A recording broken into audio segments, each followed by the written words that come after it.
Hello नमस्कार दोस्तों, आप सभी का फिर से एक और नए वीडियो में स्वागत है। तो आज बात करेंगे अगले 5 दिनों के दौरान देश भर में मौसम का हाल क्या रहने वाला है।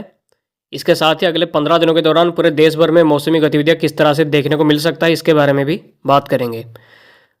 तो सबसे पहले वीडियो को लाइक कर दीजिए और चैनल को सब्सक्राइब भी कर लीजिए ताकि लगातार ऐसे ही कंटेंट की जानकारी आपको मिलती रहे। अब चलिए वीडियो को स्टार्ट करते हैं। तो आज 11 जनवरी है और ये आज का सैटेलाइट मैप है।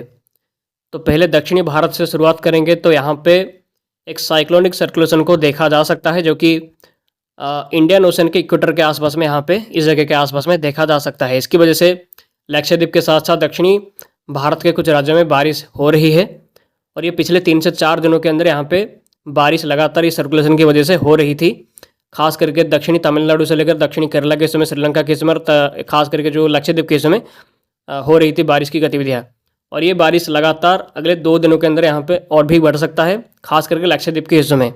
बट ये सर्कुलेशन खास करके 15 तारीख के आसपास में पूरी तरह से कमज़ोर होने की संभावना दिखाई दे रही है, जिसकी वजह से 13 तारीख के बाद से दक्षिणी भारत के साथ साथ लक्षद्वीप के हिस्सों में बारिश में कमी आने की संभावना दिखाई दे रही है। और मध्य भारत के हिस्सों में अभी फ़िलहाल ड्राई मौसम रहेगा और अगले 5 से 10 दिनों के अंदर यहाँ पे कोई खास बारिश की संभावना दिखाई नहीं दे रही है। और उत्तर भारत को देखेंगे तो यहाँ पे एक पश्चिमी विक्षोभ को यहाँ पर देखा जा सकता है, जो कि ये पश्चिमी विक्षोभ की वजह से उत्तर भारत के पहाड़ी हिस्सों में 12 तारीख यानी कि कल रात से बारिश के साथ स्नोफॉल की गतिविधियों में इंक्रीज होना स्टार्ट हो जाएगा, खास करके जम्मू कश्मीर, लद्दाख और हिमाचल प्रदेश के कुछ कुछ हिस्सों में। और ये WD की वजह से 15 तारीख तक ये बारिश और स्नोफॉल की एक्टिविटी जारी रह सकती है उत्तर भारत के पहाड़ी हिस्सों में। और 15 तारीख के बाद से फिर से एक और पश्चिमी विक्षोभ का प्रभाव उत्तर भारत के पहाड़ी हिस्सों में आने की संभावना रहेगा, जिसकी वजह से 15 से 18 तारीख के बीच में फिर से उत्तर भारत के पहाड़ी हिस्सों के सभी राज्यों में, खास करके जम्मू कश्मीर, लद्दाख, गिलगित बिल्तिस्तान, मुजफ्फराबाद, हिमाचल प्रदेश और उत्तराखंड के समय भी 15 से 18 तारीख के बीच में बारिश और स्नोफॉल की एक्टिविटी देखने को मिल सकता है।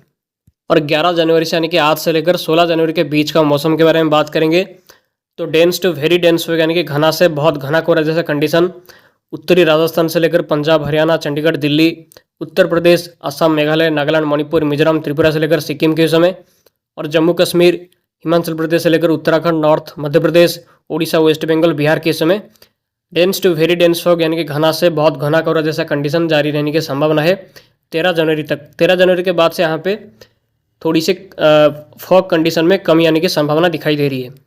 और cold day to severe cold day जैसी कंडीशन के बारे में बात करेंगे तो अभी उत्तर भारत के कई राज्यों में फिलहाल cold day to severe cold day जैसी कंडीशन पिछले कुछ दिनों से जारी है, खास करके पंजाब, हरियाणा, चंडीगढ़, दिल्ली, उत्तर प्रदेश, राजस्थान के हिस्सों में। और ऐसी कंडीशन यहाँ पे 13 जनवरी तक कंटिन्यू कर सकता है। 13 जनवरी के बाद से यहाँ पे cold day to severe cold day जैसी कंडीशन में थोड़ी सी राहत मिलने की संभावना दिखाई दे रही है। और टेम्परेचर के बारे में बात करेंगे तो पूर्वी भारत के राज्यों में अभी आने वाले 3 से 4 दिनों के अंदर 2 से लेकर 3 डिग्री तक टेम्परेचर में, मिनिमम टेम्परेचर में फिर से गिरावट होने की संभावना दिखाई दे रही है। और भारत के बाकी राज्यों में अभी फिलहाल कोई टेम्परेचर में खास सिग्निफिकेंट चेंजेस आने की संभावना दिखाई नहीं दे रही है। तो यहाँ पर हमने अगले 5 से लेकर 7 दिनों के बीच का मौसम के बारे में बात कर लिया है। तो अभी चलिए देखते हैं कि अगले 15 दिनों में GFS मॉडल के हिसाब से भारत के हिस्सों में किस तरह का मौसम देखने को मिल सकता है। तो ये GFS का मॉडल है। तो पहले दक्षिणी भारत से शुरुआत करेंगे तो सर्कुलेशन की वजह से दक्षिणी भारत के कुछ राज्यों के साथ साथ लक्षद्वीप के हिस्सों में यहाँ पे बारिश हो रही है और ये बारिश यहाँ पर 13 जनवरी तक कंटिन्यू कर सकता है। और जबकि ये सर्कुलेशन भारत से दूर जा रहा है तो इसलिए 13 जनवरी के बाद से भारत के राज्यों में सर्कुलेशन का प्रभाव पड़ने की संभावना नहीं है। और 13 जनवरी के बाद से ये सर्कुलेशन अरब सागर पे जाके कमज़ोर हो सकता है। और उत्तर भारत के पहाड़ी हिस्सों में लगातार पश्चिमी विक्षोभ आने की वजह से यहाँ पर अगले 5 से लेकर 15 दिनों के बीच में लगातार बारिश और स्नोफॉल की एक्टिविटी जारी रहने की संभावना रहेगा। बट भारत के बाकी हिस्सों में पूरे दक्षिण से लेकर मध्य भारत के समय, उत्तर भारत के समय सभी हिस्सों में मौसम अभी फिलहाल ड्राई रहने की संभावना है। बट 17 तारीख से अगर हम देखेंगे तो GFS मॉडल के साथ ECMWF मॉडल सभी ऐसा दिखा रहेंगे। 17 से लेकर 20 तारीख के बीच में पूर्वी भारत के राज्यों में बारिश हो सकती है, खास करके उत्तरी उड़ीसा से लेकर वेस्ट बंगाल के समय, झारखंड के समय और बांग्लादेश से लेकर पूरे उत्तर पूर्वी भारत के सभी राज्यों में बारिश होने की संभावना दिखाई दे रही है। इसका रीज़न होगा कि एक anti cyclonic flow atmospheric level में डेवलप हो सकती है, जिसकी वजह से नमी वाली हवाएं लैंड के अंदर आ सकता है, जिसकी वजह से बारिश हो सकती है 17 से लेकर 20 तारीख के बीच में इन सभी हिस्सों में। और फिर से बारिश की एक्टिविटी बढ़ेगा, खास करके पूर्वी मध्य प्रदेश, छत्तीसगढ़, उड़ीसा के समय और उत्तरी आंध्र प्रदेश के समय, खास करके 22 से लेकर पूरे 25 तारीख के बीच में। और मॉडल ऐसा लगातार इंडिकेट कर रहा है कि 25 तारीख के बाद से एक पश्चिमी विक्षोभ का प्रभाव उत्तर भारत और मध्य भारत के साथ साथ पूर्वी भारत के कई राज्यों में आ सकता है। हालांकि मॉडल्स ऐसा लगातार कई दिनों से दिखा रहे हैं, बट अभी तक कोई स्ट्रॉन्ग पश्चिमी विक्षोभ आया नहीं है।